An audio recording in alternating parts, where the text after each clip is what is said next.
Travis Wayne Goodsell. Oh my goodness, what a long day. So, it is day 1 of the Jewish month of Nisan Av. Nisan is the Babylonian name, Av is the biblical name. There are only a few months named in the Bible, pre-Babylonian captivity. Av is one of them. It is the new year for the religious calendar. It is also the month for Passover. All the Jewish writings are all talking about their Christ coming in the future, telling story form prophecies, so that the name of the character is not a literal history person. Hebrew names have meaning, and they specifically chose the names in the stories for a reason. And so, the Bible is all Jewish, Book of Mormon all Jewish, Joseph Smith all Jewish. That is important to understand first and foremost. To impose Christian, Islamic, Mormon, Bergamite religion on any of the Jewish writings is all wrong, abominable, and corrupt, as Joseph Smith says in his 1838 first vision. You have boo-booed. So, let's hope that I can get this done as quickly as possible, as it is the first of Av, and we've got 3 subject matters, which more I see combined into one. I have been doing the Passover series for you, and so much of this will be covered in greater detail when I get to it.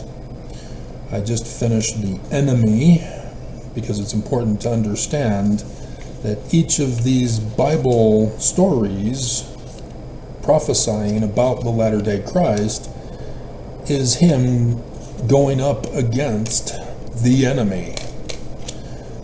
That is a common theme, a protagonist and an antagonist in every single story.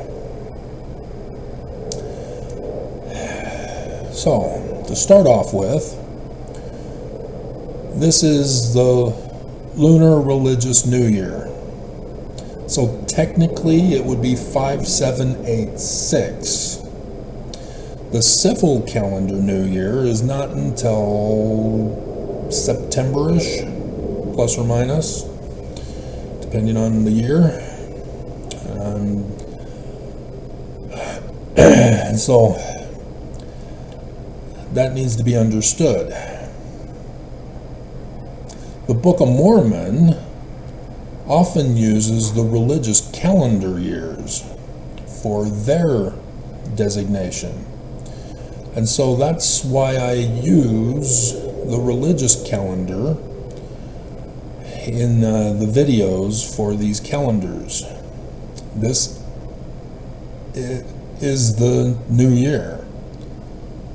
The final year of the latter days is over. We are now carrying over into what prophetically is called the millennial reign of peace, which even the Church of Jesus Christ of Latter-day Saints tells us in the manuals and lessons from Sunday school, seminary, institute, that there will be carryover into the millennium of war and all that until finally peace is established. They just used the wrong interpretation of Christianity, Mormon Christianity. The new year is designated in the book of Exodus, chapter 12, verses 1 to 2, and verse 18. And so it has to do with Passover as well. The designation of the religious calendar New Year is in the Jewish scriptures about the Exodus. Now, there are different Jews who designate a start for creation after the 6 days of creation. The calendar that I use online is 10 days ahead, or is it Wikipedia that's 10 days ahead? One of them are 10 days ahead of the other. So I'm trying to be consistent with the one, but I think these are from the Wikipedia page, the designation. And so it does correspond, because 5786 from 3726 is 2025. So at least my math is consistent here. But be aware that there are different Jews who designate different times. They don't all agree. But understand also that when you see me put a year date for a scripture thing, it is not literal history. It is not accurate. Do not think that you can memorize this and now you know the truth. No. The first day of creation was not 3,761 BCE. The ancient Egyptians lived long before that. My DNA says I lived long before that.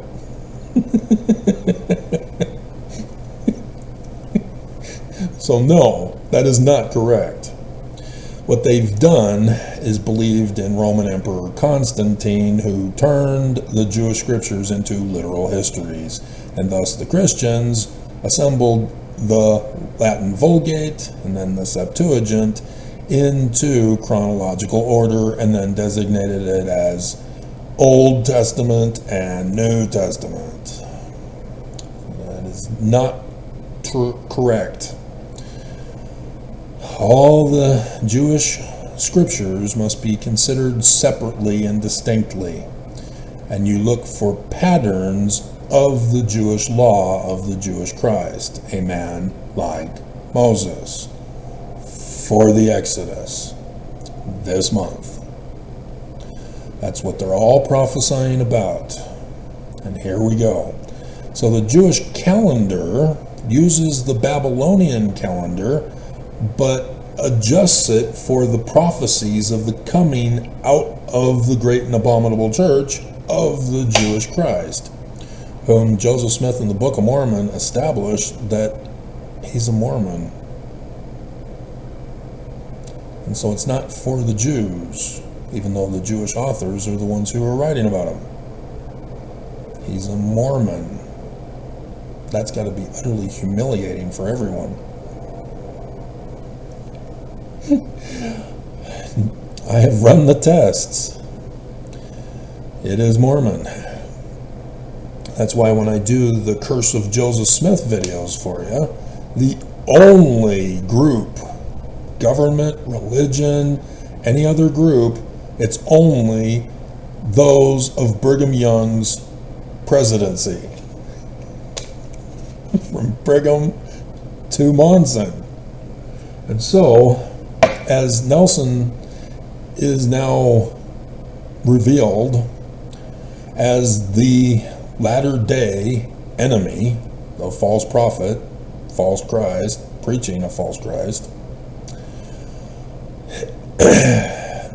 he's the one to fall with his church, the Church of Jesus Christ of Latter-day Saints.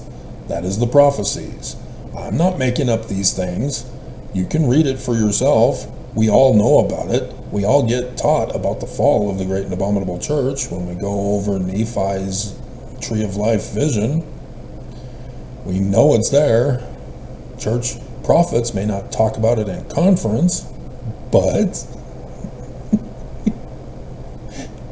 It's there. And so the concept of creation, even though that's the wrong date, but just that this is the starting of the religious calendar, is the 8th day, so to speak. If we assume that 8 days is all it took to create the universe and the world and have it all ready to go with the fall of Adam and Eve, which is not correct, but nonetheless, there's a reason why, and it works for the prophecies, and that's the creation Passover video that I'll do for you. So that's coming up. Another creation story is that of the flood.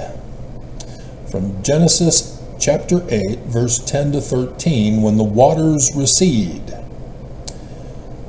This is also on this day. This is not literal history, but the Jews decided this is the day for this event. And it is correct, because of the symbolism behind creation and the flood story of the waters receding. What happened in the creation story? Genesis chapter 1.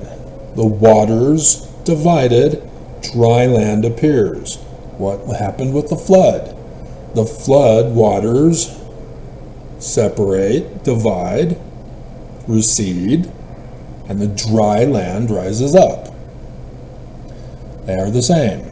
And I can cover more of that with the 2 Egyptian creation stories, the Heliopolis and the Ogdode creation stories that are involved in both of those stories.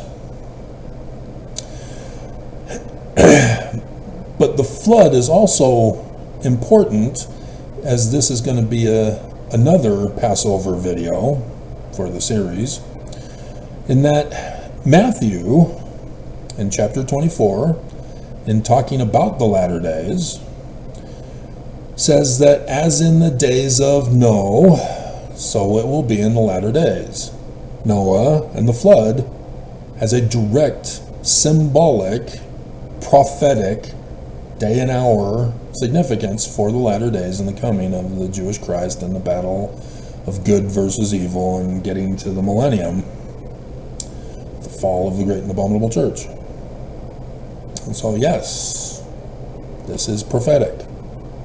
It is not supposed to be taken literal, and thus people are not supposed to be complaining, like Summer Glau in Firefly was mocking the Bible as she was going through it, confused because it doesn't make any sense. And she pointed out how the Noah Ark story can't possibly be true, and Shepherd had to put her in her place, saying, "You just need to have faith."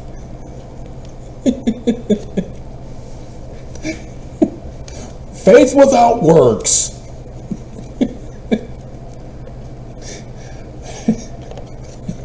She's ripping out pages. Oh my God, what the hell?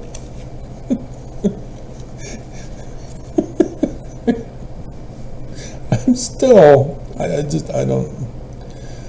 didn't develop her character well enough.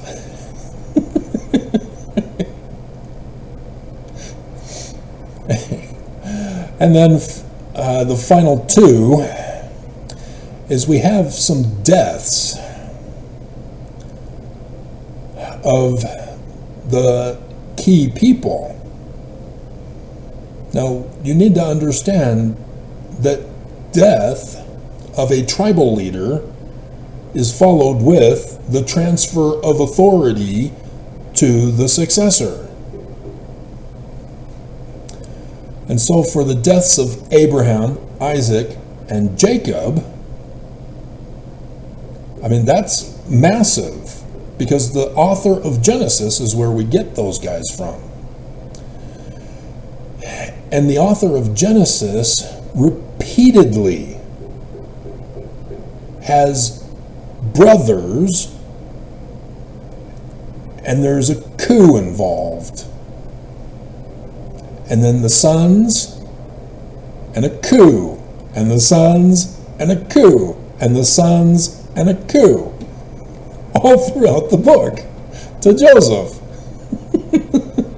who is the Christ of the book of Genesis, even though the stories are just repeating the same thing over and over again with just different names. The Genesis author is a very interesting Jew for the manner of style in which he compiled the book of Genesis. But there's also a couple of guys named Nadab and Abihu. Abihu, yeah. So let's bring up that scripture.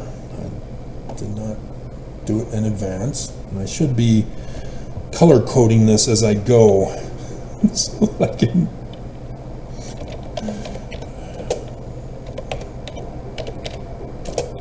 Okay, 12 locations for them. And Exodus is where we find them.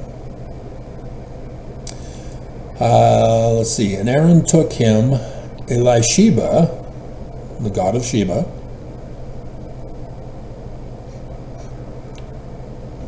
Bathsheba, and then Solomon, the queen of Sheba. And Sheba is a common name for women. Daughter of Aminadab, sister of Naashon, to wife, and she bare him Nadab and Abihu.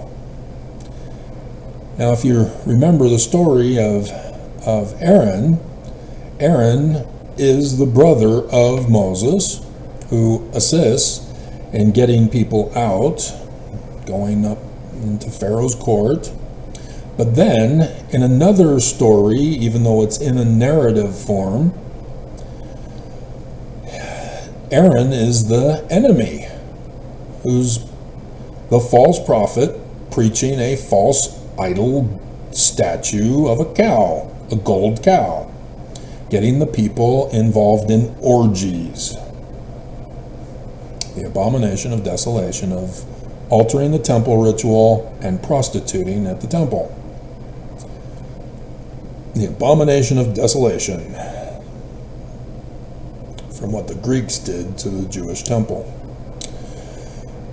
And so for his sons, very curious. So let's see if we can get to where they die.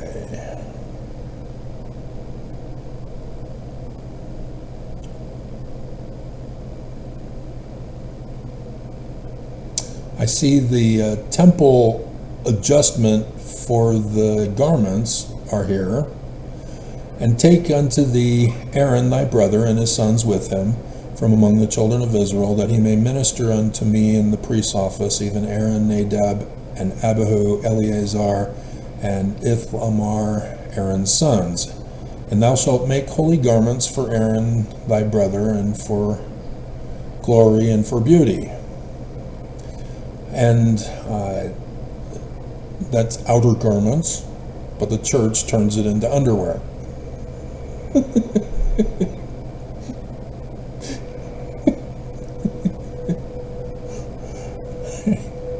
Okay, so Exodus does not cover the death.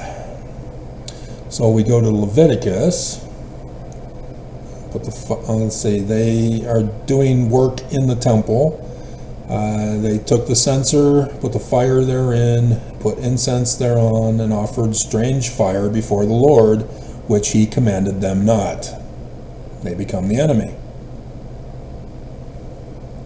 They did not do it correctly. That's what it means by strange fire. It also could mean foreign fire. And so they're using a foreign religion in the temple rituals. The abomination of desolation. And so, let's see if we can find... Yep, Numbers chapter 3. They were consecrated to minister in the priest's office, and Nadab and Abihu died before the Lord when they offered. When they offered. Now this is the English translation. I'd have to go over the Paleo-Hebrew with you, but don't worry about it. They offered strange fire before the Lord in the wilderness of Sinai. That is with the Exodus. So you see how the Passover Exodus is tied to the deaths of Nadab and Abihu, just as it is with Abraham, Isaac, and Jacob, who are succeeded by the rightful heir, their son. Okay? And so Nadab and Abihu, by being wicked, are denied an inheritance in Zion, symbolized by death for the worship of the wrong practices. This is why I've been talking with you about life in Zion and the economy of Zion, and saying that anybody who comes to Zion thinking that they're going to worship some other religion, like the Church of Jesus Christ of Latter-day Saints, that's going to be a tough one, because all Mormons do. How do you get Mormons to understand Jesus isn't real? You're a part of the great and abominable church of Lucifer. You're the enemy. Cut it out if you want to come to Zion. You got to purify your heart. And that's what the incense was supposed to have done, is purify the heart in symbolic ritual form. And they did it wrong. And so, yes, a spiritual death with a physical death is involved. And then the other one has to do with Exodus chapter 40, in which the tabernacle is finally completed and inaugurated. And okay, yeah,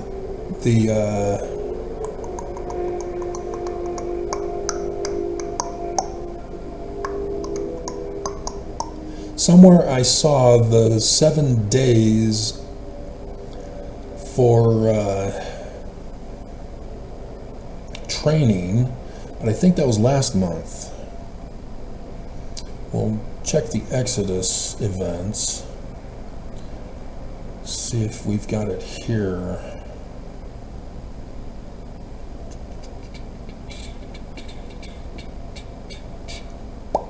Nope, it is for last month, and so that carries over, right?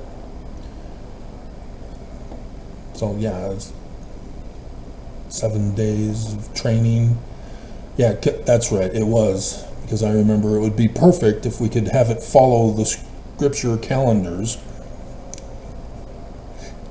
So we'd be in Zion right now. But this is just a temporary temple as a tent. This is not the final Zion. And that's why they use this, is because where's the Zion temple, Mormons? We don't have it. It isn't built. We have to build it. But we can't build it until the fall, death of the great and abominable church, with the leaders of the great and abominable church, the transfer of authority, so that we can go in an Exodus and start building Zion according to the blueprints that I have, and for providing for the storehouse for those who go to Zion to get what they need and want. No monetary system of economy after we spend the world's money on what we need. And so I'm still on high alert for how that's going to happen, because the church ain't going to give it up.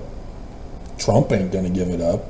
You need to understand, anciently, the tribal leaders, the kings, the pharaohs, they were Christ, but they were also a theocracy. Government and religion combined into one. Here in the latter days, they are separated. There are stories that cover a separated government and religion, like the high priest Caiaphas and the Roman emperor, or the one who's in charge over Judea. But for the most part, if you go back anciently, you don't have that division for the most part. Nothing is coming to mind at the moment. But nonetheless, you need to understand that when going over prophecies, because there's a dualism for the enemy, both the government leader and the religious leader, because they're separated in the latter days here. That's why when I go over the signs in the heavens with you, that you need to factor that in, that there's a government interpretation, and then there's a religious interpretation, and that there's a religious government interpretation, not just a religious interpretation. So, but we get to go over that also in one of the Passover things. All right, so this is day 1. And so I get 3 days off to get caught up on the other Passover videos for you, which we'll go over in greater detail, so that when we get to the various days, I can just focus on that specific item and refer to the main video that I went over with you. Alrighty. Whew. 30 minutes. No cyber terrorism this time around.